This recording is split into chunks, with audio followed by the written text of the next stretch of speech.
If you see this reading on or before June 25, this might be for you. Ito po yung mga napul ko na card. Actually, this is a love reading. I can see here na dumanas ka ng pain or failure in your past relationship. Nilalaban mo yon pero yung partner mo na talaga yung kusang bumitaw.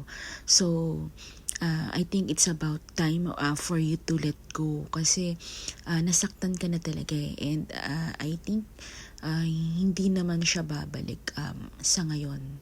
And happy muna siya sa naging decision niya in life.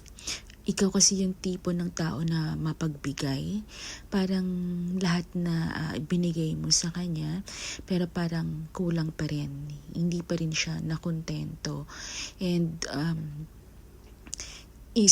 nakikita ko ngayon, hindi ka pa magkakaroon ng serious relationship sa ngayon. Pero in the near future, makikilala mo yung taong deserve sa'yo.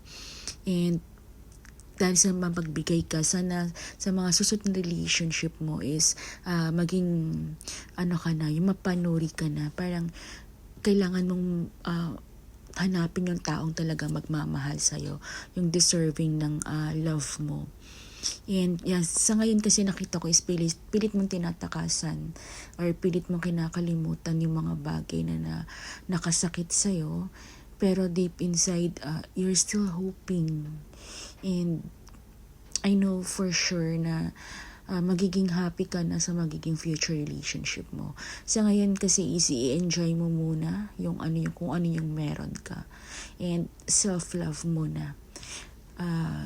Kasi hindi mo mabibigay sa taong susunod na mamahalin mo kung hindi ka buo.